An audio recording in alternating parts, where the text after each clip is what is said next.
വ്യത്യസ്ത ജോണറുകളുടെ അന്വേഷണത്തിലാണ് മലയാള സിനിമ എന്ന് തന്നെ പറയാം. ഇനി വരാൻ പോകുന്ന സിനിമകളിൽ നമ്മൾക്ക് അതൊക്കെ പ്രതീക്ഷിക്കാവുന്നതാണ്. ഹോളിവുഡിൽ നമ്മൾ കാണുന്ന സൈഫൈ സിനിമകൾ ഒക്കെ മലയാളത്തിലേക്കും ചേക്കാറാനുള്ള സാധ്യത വളരെ കൂടിക്കഴിഞ്ഞു. പലതിലേക്കും നമ്മൾ കടന്നു കഴിഞ്ഞു എന്നത് അടുത്തിടെ കാണാനും കഴിഞ്ഞതാണ്. സീനിയർ താരങ്ങൾ അങ്ങനെയുള്ള സബ്ജക്റ്റുകളിലേക്ക് എത്തുമ്പോഴാണ് കൗതുകം വളരെ കൂടുന്നതും. അങ്ങനെയുള്ള സിനിമകൾ കാണാനുള്ള ആകാംക്ഷ പ്രേക്ഷകർ പല പ്ലാറ്റ്ഫോമുകളിലും പ്രകടിപ്പിക്കുന്നത് നമ്മൾ കണ്ടിട്ടുമുണ്ട്. മമ്മൂട്ടി നേരത്തെ പരീക്ഷണങ്ങളൊക്കെ തുടങ്ങിക്കഴിഞ്ഞു. ഇനി മോഹൻലാലിലേക്കാണ് അങ്ങനെ ചില പരീക്ഷണങ്ങൾ എത്തേണ്ടതും. അങ്ങനെ ഒരു പരീക്ഷണം നടക്കാൻ സാധ്യതയുള്ളത് മോഹൻലാലിന്റെ വരാൻ പോകുന്ന സിനിമയിൽ ഒന്നിൽ നമുക്ക് പ്രതീക്ഷിക്കാം എന്ന് തന്നെ പറയാം. L365 എന്ന ചിത്രത്തിൽ മോഹൻലാൽ വ്യത്യസ്തമായൊരു വേഷം കൈകാര്യം ചെയ്യുന്നു എന്ന് പറയുമ്പോഴും ഇമോഷണലും ഹ്യൂമറും ഒക്കെ കലർന്നിട്ടുള്ള ഒരു സിനിമ തന്നെയാണ് വരാൻ പോകുന്നത്. തനി മലയാള സിനിമ എന്നതിനപ്പുറം വ്യത്യസ്തമായി എന്തെങ്കിലും ഉണ്ടോ എന്നതുകൂടി കാണാൻ കാത്തിരിക്കുകയാണ് നമ്മൾ. എന്നാൽ ഏറ്റവും വലിയ വ്യത്യസ്തമായ ഒരു പരീക്ഷണം നടക്കാൻ പോകുന്നത് ഇനി വരാൻ പോകുന്ന മോഹൻലാൽ ചിത്രം കൃഷാന്ത് ഒരുക്കുമ്പോഴാണ്. കൃഷാന്തിന്റെ ഇതുവരെയുള്ള സിനിമകളുടെ ഒരു ജോണർ വെച്ച് നോക്കിയാൽ മോഹൻലാലിലേക്ക് എത്തുമ്പോൾ അങ്ങനെ ഒരു വ്യത്യസ്തത നമുക്ക് കാണാൻ കഴിയുമെന്ന് തന്നെയാണ് പറയാൻ കഴിയുന്നത്. മോഹൻലാലിന്റെ വരാൻ പോകുന്ന സിനിമകളുടെ ലിസ്റ്റിൽ കൃഷാന്തിന്റെ പേരും പറയുന്നുണ്ടല്ലോ. അത് ഒരുക്കാൻ പോകുന്നതാകട്ടെ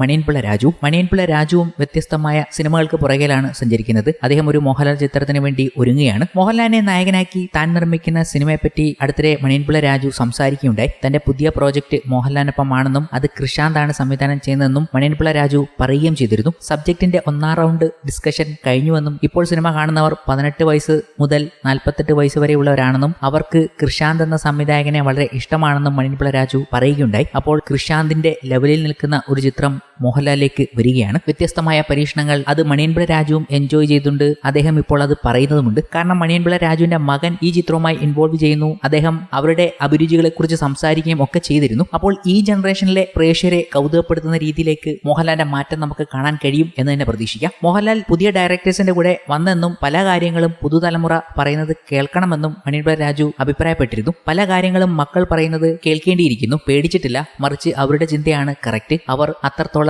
അഡ്വാൻസ്ഡ് ആണ്. നമ്മൾ കുറച്ച് പഴഞ്ചനാണ്. ഇപ്പോൾ എനിക്കിഷ്ടപ്പെട്ട സബ്ജക്റ്റ് അവർക്ക് ഇഷ്ടപ്പെടണമെന്നില്ല. മണിയൻപിള്ള രാജു പറയുന്ന വാക്കുകൾ ഇതായിരുന്നു. അപ്പോൾ തന്നെ നമുക്ക് മനസ്സിലാകുമല്ലോ ഇനി ചെയ്യാൻ പോകുന്ന മോഹൻലാൽ സിനിമയിൽ ഒരു വ്യത്യസ്തത ഉണ്ടാകുമെന്ന്. ഒരു വലിയ വ്യത്യസ്ത ജോണർ തന്നെ മോഹൻലാലിലേക്ക് എത്താൻ പോകുന്നു. എന്തായാലും അതിന്റെ പ്രഖ്യാപനങ്ങൾക്കൊക്കെ വേണ്ടി നമ്മൾ കാത്തിരിക്കുകയാണ്. അപ്പോഴാണ് മലയാള സിനിമയിൽ നമ്മൾ കണ്ട് ആസ്വദിച്ച പല താരങ്ങളും വ്യത്യസ്ത ജോണറുകളിലേക്ക് വഴിമാറിയെത്തുന്നു എന്നത്. ഇപ്പോഴിതാ പ്രേക്ഷകരെല്ലാം ഇരുകൈ നീട്ടി സ്വീകരിച്ച ആട് എന്ന ചിത്രത്തിന്റെ മൂന്നാം ഭാഗം ഭീകരമായ വ്യത്യസ്ത ജോണറിലേക്ക് മാറുകയാണ്. ജയസൂര്യ നായകനാക്കി മിഥുൻ മാനുവൽ തോമസ് സംവിധാനം ചെയ്ത കോമഡി ചിത്രമായിരുന്നു ആട്. തിയേറ്ററിൽ വിജയമാകാതെ പോയ ചിത്രത്തിന് ഡിജിറ്റൽ റിലീസിന് ശേഷം വലിയ ആരാധകരാണ് ഉണ്ടായത്. തുടർന്ന് സിനിമയ്ക്കൊരു രണ്ടാം ഭാഗവും സംഭവിച്ചു. ചിത്രത്തിന്റെ മൂന്നാം ഭാഗത്തിന്റെ ചിത്രീകരണം ഇപ്പോൾ നടക്കുകയാണ്. മൂന്നാം ഭാഗം സോംബി ജോണറിൽ ആണ് ഒരുങ്ങുന്നതെന്നും അതല്ല ടൈം ട്രാവലാണ് സിനിമയെന്നും റിപ്പോർട്ടുകൾ വന്നിരുന്നു. ഇപ്പോഴിതാ ചിത്രത്തിന്റെ ജോണറിനെ കുറിച്ച് മനസ്സ് തുറക്കുകയാണ് നടൻ സൈജു കുറുപ്പ്. ടൈം ട്രാവൽ ജേർണിയിലാണ് ആട് 3 ഒരുങ്ങുന്നതെന്നും 2 കാലഘട്ടത്തിലൂടെ സഞ്ചരിക്കുന്ന കഥയാണ് സിനിമയുടേതെന്നും സൈജു കുറുപ്പ് പറഞ്ഞിരിക്കുന്നു. വളരെ രസകരമായ സിനിമയായിരിക്കും മൂന്നാം ഭാഗം.